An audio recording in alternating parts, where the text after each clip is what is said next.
Olá, seja bem-vindo ao Radar Executivo. Esse programa em especial que a gente criou para conhecer um pouco mais os nossos líderes, os nossos headers que estão ajudando nessa transformação da NEFAC, para ficar mais perto de você, para levar informações e conteúdo direcionados para as tuas necessidades.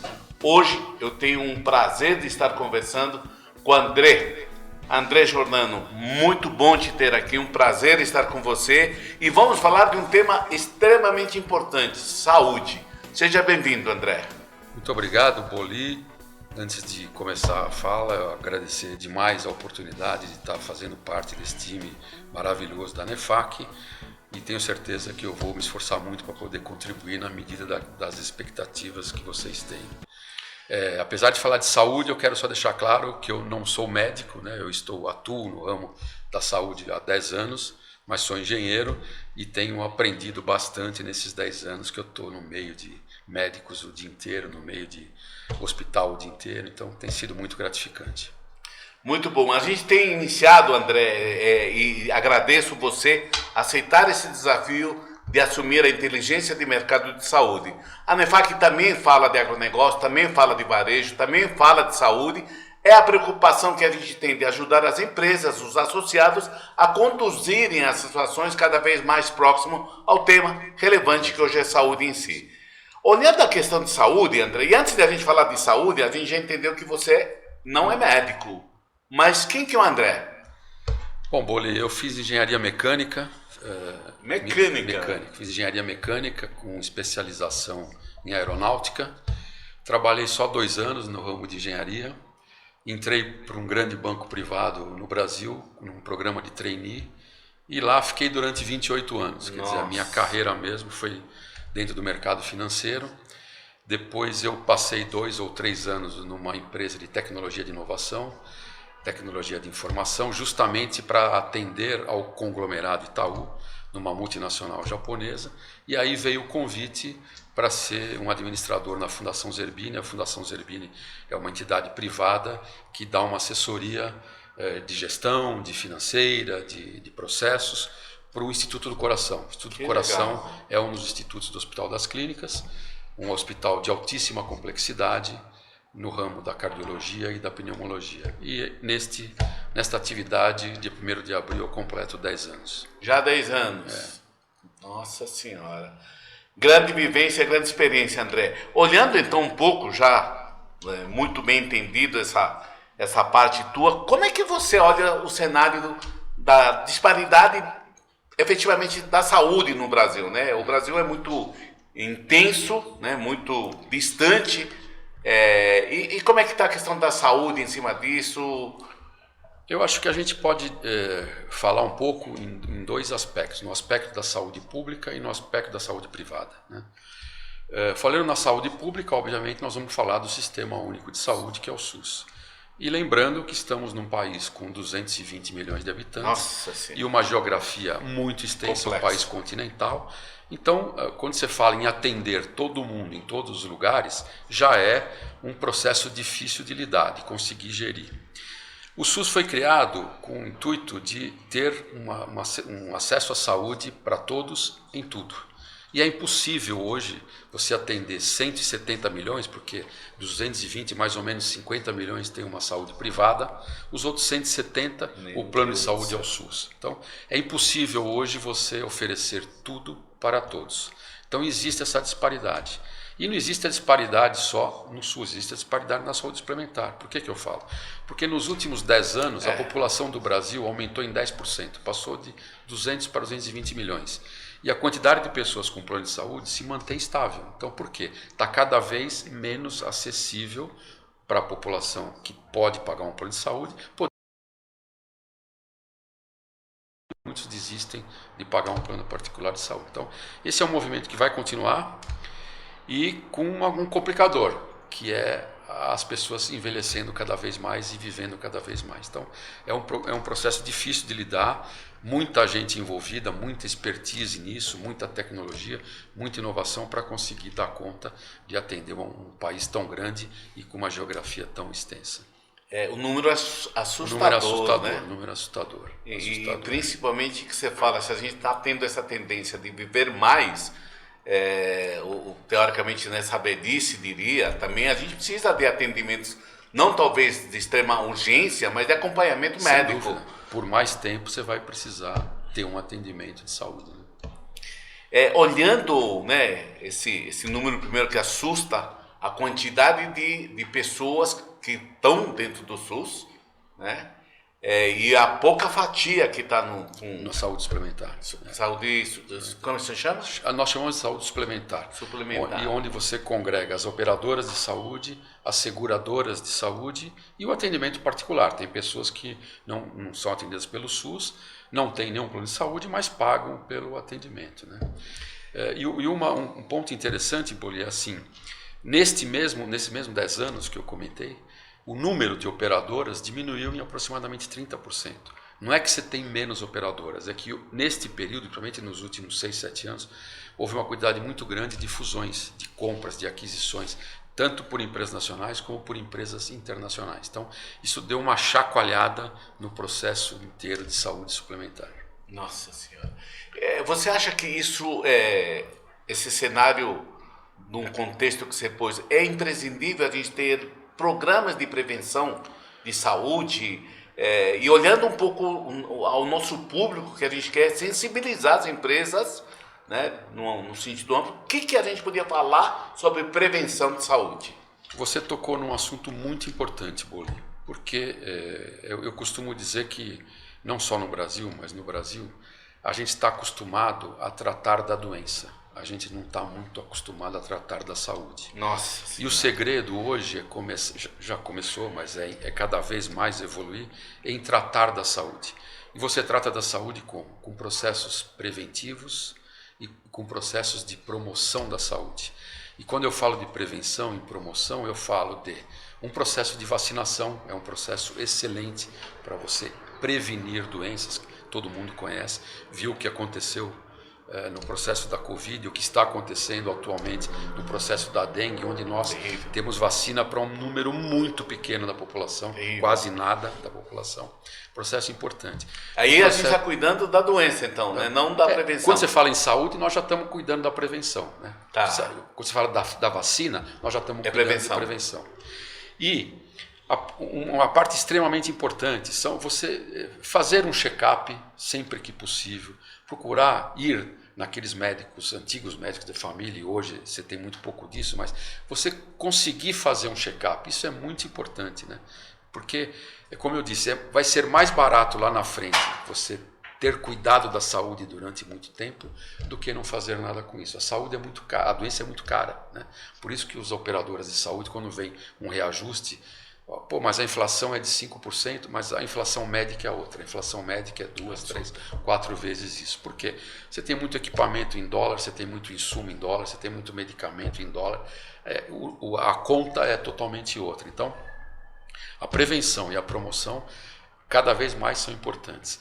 E para ajudar nisso, quando a gente fala de promoção, é a assistência básica de saúde, que são as UPAs, as unidades que a gente chama de primárias, tá? Quando você tem uma assistência nas unidades primárias adequada, efetiva, com número de profissionais suficiente, você evita que as pessoas precisem buscar hospitais de atenção secundária e terciária, que é onde começa a complexidade.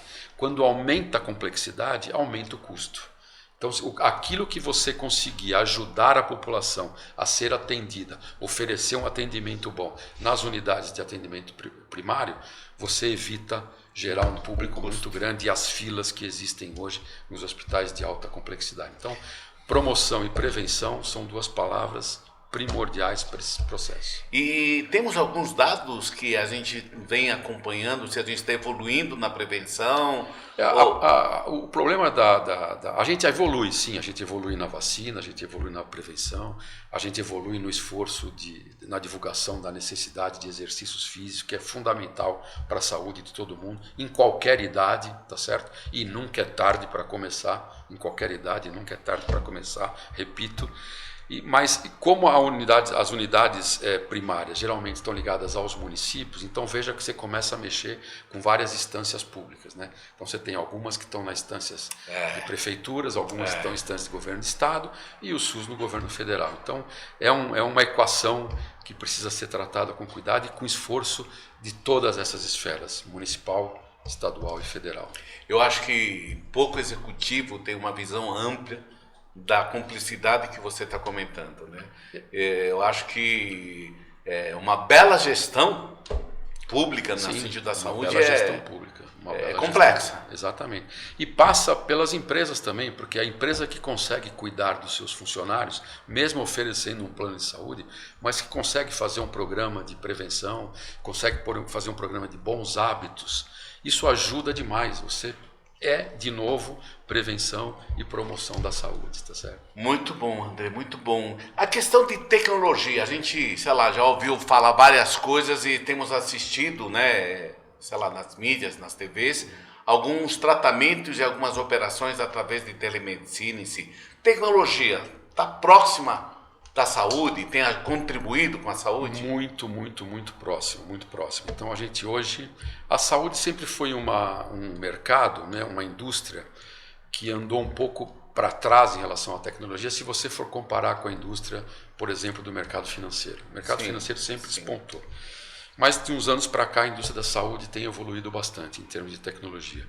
Muitas empresas, muitas startups, muito dinheiro investido em pesquisa, que é importantíssimo isso. Muito desenvolvimento de wearables para ajudar a controlar a saúde básica, ajudar a controlar os sinais básicos de frequência cardíaca, pressão arterial, enfim. Cada vez mais você tem mais controles num único equipamento que você põe no pulso, põe no pescoço, enfim. E não precisa ser médico para você estar se monitorando, né? E aquilo, muitos equipamentos, por exemplo, hoje quem usa um marca-passo consegue ter um equipamento que vai controlando esse uso do marca-passo, tá certo? Então, as pessoas à distância conseguem enxergar se você está na hora de você fazer uma visita, se está na hora de você fazer um ajuste, tá certo? E como você falou na parte de telemedicina, não só telemedicina, mas robótica, né? Quer dizer, o que evoluiu a parte cirúrgica em termos de utilização de robótica é fantástico, né? Então hoje você resolve muito mais fácil problemas que eram muito mais difíceis de resolver há uns anos atrás, tá certo? Então essa tecnologia está ajudando muito e vai continuar ajudando. Hoje existem várias feiras durante o ano só de inovação em equipamentos, instrumentos na saúde, que você cada vez vê coisas mais fantásticas, tudo isso para trazer um pouco mais de controle, um pouco mais de qualidade de tratamento e de vida para a população mundial, né? André, na pandemia, você comentando um pouco dessa questão de robótica e algumas coisas de telemedicina, na pandemia a gente sofreu muito diversos fatores, além efetivamente da própria Covid. Eu mesmo teve mudanças comportamentais de eu ficar tanto na telinha com telas virtuais, né, com pouco movimento. E também tivemos vários problemas, diria, um pouco psicológicos. Isso acabou ou você acha que teve algumas coisas que se estenderam e estão se estendendo ainda até hoje, depois de 2 anos, teoricamente, da pandemia superada, mas essas doenças, principalmente, diria, um pouco físicas, por questões motoras ou mentais? Eu diria que assim, você tem alguns reflexos ainda da pandemia, tanto na pessoa, na saúde da pessoa, como na utilização das unidades de saúde, principalmente as públicas. Por quê? Durante a pandemia, vocês vão lembrar, existia uma forte e maciça divulgação de informações das pessoas não se dirigirem a um hospital, ao menos que tivesse extrema necessidade. Então, muita gente deixou de fazer os seus acompanhamentos, deixou de fazer os seus tratamentos, deixou de fazer algumas cirurgias que estavam marcadas para não precisarem ocupar um hospital. Obviamente, ao final da pandemia, essa turma foi buscar apoio, né? E é isso que está trazendo no mercado hoje um volume muito grande de problemas na saúde suplementar, por exemplo. Quer dizer, as operadoras estão trabalhando num volume altíssimo de sinistralidade. Por quê? Porque tudo aquilo que foi represado durante a pandemia está sendo usado agora e ela tem que atender, tá certo? Então, isso gera um trabalho, um processo diferente na relação entre quem faz o serviço e quem paga pelo serviço. Nossa. Quem paga pelo serviço é a operadora, quem faz o serviço são as clínicas e os hospitais. Então isso gerou um conflito, tem gerado alguns conflitos, tá certo? Esse é do lado processual, do lado de gestão. Agora, sem dúvida, a pandemia trouxe por conta de você ficar trancado em casa, por conta de você deixar de ver muita gente, por conta de você frequentar tudo que você estava acostumado a frequentar, ela trouxe um processo de desequilíbrio psicológico muito grande, tá certo? Hoje a gente vê em várias situações, um exemplo que a gente vê quase todo dia, aparece na televisão um atleta que resolveu parar uns meses da sua carreira para tratar da sua saúde mental. Quer dizer, isso acontece com muita gente que não é atleta, que não é exposto ao público, mas que aconteceu por conta da Covid, tá certo? Então, você tem razão, isso aconteceu e vai continuar sendo mostrado e sendo tratado por um tempo, né? E acho que a gente, olhando um pouco, não sinto grandes movimentos nas empresas de como evitar de novo a doença, né? Trabalhar na prevenção dessa saúde em si, que eu falo mais na saúde mental, né? Daí a importância das empresas, e hoje tem muita iniciativa nesse sentido, tá? E com suporte, seja na empresa, seja em casa, seja oferecendo espaços apropriados para isso, para essa conversa, para um tratamento clínico importante, tá certo? Eu acho que isso cada vez mais vai estar presente na vida dos trabalhadores. A gente olhando um pouco, quer dizer, eu pretendo passar os 90, diria. Obviamente eu preciso me cuidar um pouco mais disso. Mas todos nós estamos olhando um pouquinho, né, muito diferente de anos, que a gente não imaginava passar dos 80 ou dos 70, a gente está pensando já dos 90. Essa questão de a gente ter uma vida mais longa ou desejar uma vida mais longa está gerando uma estimativa de demanda de custo, seja para as operadoras ou para as clínicas em si, olhando um pouquinho o envelhecimento com doenças crônicas, alguma coisa nesse sentido? Sim, sem dúvida. Por quê? Obviamente os problemas de saúde, a não ser aqueles que são genéticos ou que são oriundos desde o seu nascimento, mas os problemas que costumam aparecer numa idade mais avançada, tá certo? Então isso é natural. Tanto é que os planos de saúde, as operadoras cobram mais caro, muito mais caro, 40, quando você 50 passa dos 59 anos. Passou, 59. O divisor de águas é o 59, quer dizer, se você paga 1 com 58, você paga 2 com 59. Então essa é mais ou menos a conta. Então, sem dúvida, quando você envelhece, esse custo aumenta. Aí voltamos às perguntas iniciais, quer dizer, cada vez mais importante a prevenção e a promoção. Cada vez mais importante os cuidados que cada um tem que ter com a sua saúde. Tem um pedaço do nosso organismo que é a genética que manda, né? Contra a genética você não consegue lutar muito. Aquilo é genético, é da sua formação.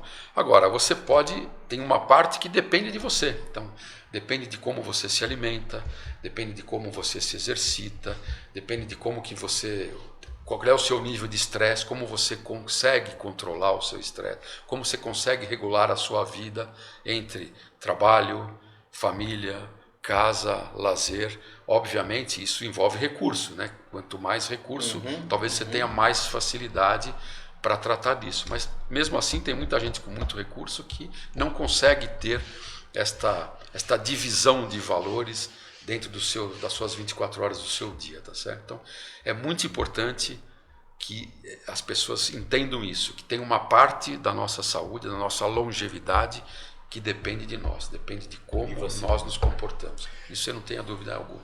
Você, André, foi, executivo do mercado financeiro, um mercado extremamente tenso, e naquela época você tinha esse pensamento de falar, eu preciso reservar alguns 10 minutos para eu cuidar da minha saúde? Não, sinceramente, não. Eu pensava muito menos no que eu penso hoje, e eu tenho muito mais informação sobre isso hoje, lógico, do que eu tinha há muitos anos atrás. O mercado financeiro, você conhece muito bem, é um ritmo intenso, né? Desesperador, por resultado, por produtividade. Então isso mexe mesmo totalmente com as pessoas. E nesses últimos anos, apesar de trabalhar intensamente ainda na saúde, meu dia é cheio, mas eu tenho um ritmo muito menos estressante do que eu tinha no mercado financeiro. Eu tenho conseguido controlar isso acredito, de uma forma muito bacana. E talvez cuidando, está produzindo também de uma maneira... A mesma coisa, quer dizer, você não deixa de produzir, tá certo? Você precisa ter um equilíbrio. Tudo na vida depende de um equilíbrio. Tudo que é exagerado, como dizem, não é bom, né? E o trabalho também. O ritmo de trabalho também, a aceleração também. Então, você precisa saber dosar essas coisas todas, né? André, quando a gente iniciou, né, eu lembro muito bem há 1 ano e meio atrás, um pouco sobre talvez criar inteligência de mercado de saúde dentro da NEFAC, né? O porquê a gente querer debater esse assunto, obviamente está ligado à nossa vida executiva. A gente sabe que é extremamente importante ter essa educação da saúde dentro do nosso dia a dia. E você é essa pessoa espetacular, com experiência única, diria, que topou esse desafio de vir fazer parte da inteligência de mercado da saúde. Olhando um pouquinho você já convive com a NEFAC há algum tempo e de uma maneira mais presente, diria, nos ajudando a estruturar um pouco melhor a NEFAC para o futuro, criamos esse inteligência de mercado. O que o nosso associado, os nossos parceiros podem esperar da inteligência de mercado de saúde dentro da NEFAC para 2024?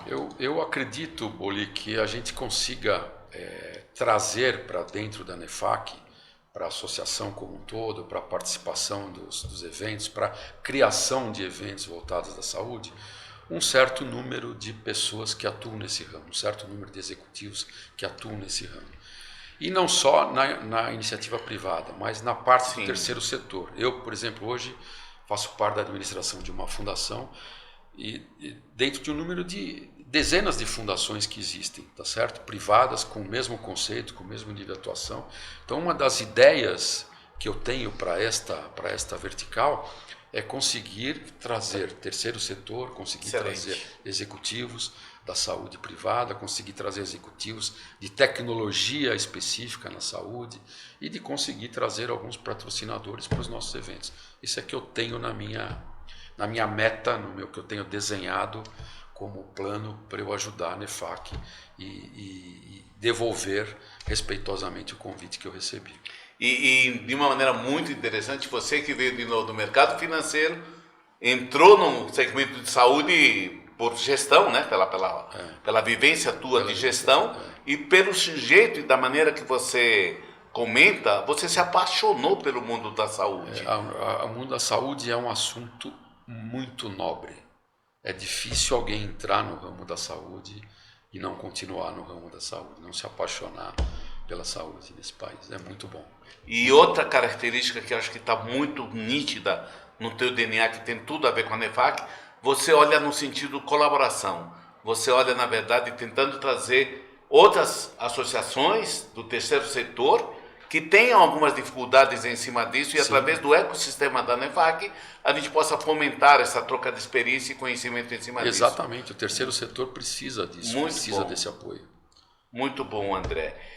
Alguns comentários finais, algumas dicas, sugestões. Você deu uma dica de ouro hoje, que temos que cuidar da saúde e não da doença, né? Temos que cuidar da saúde e não da doença.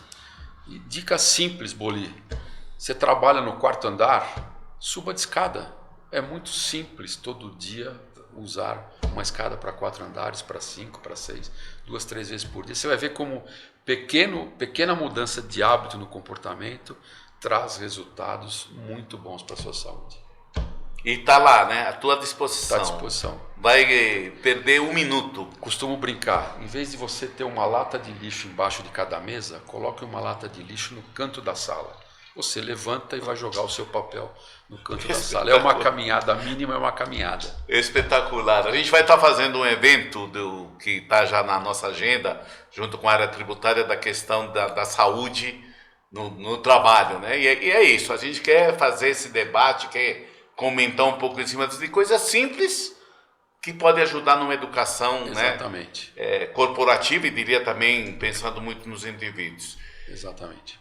André, mais uma vez obrigado, quero te agradecer e deixar à disposição a NEFAC também para poder impulsionar essas tuas iniciativas e convidar a você que está nos acompanhando a também vir fazer parte da iniciativa, diria, inteligência de mercado de saúde, né?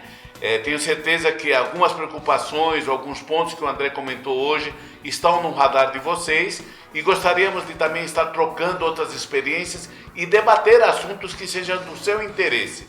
Para isso eu peço para vocês dúvidas ou esclarecimento, encaminhe um e-mail saude@anefac.org.br. André, muito obrigado mais uma vez e espero te ver outras vezes este ano. Se Deus quiser, eu agradeço e vou fazer das palavras do Boli as minhas. Você que está assistindo, você que ouviu, se gostou do que eu falei, se concorda com o que eu falei, eu acho que poderia dar um sinal para a Anefac. Se não concorda, se eu falei alguma coisa errada, por favor, me corrijam, tá bom? Mas estou à disposição. Obrigado, pessoal. Até a próxima.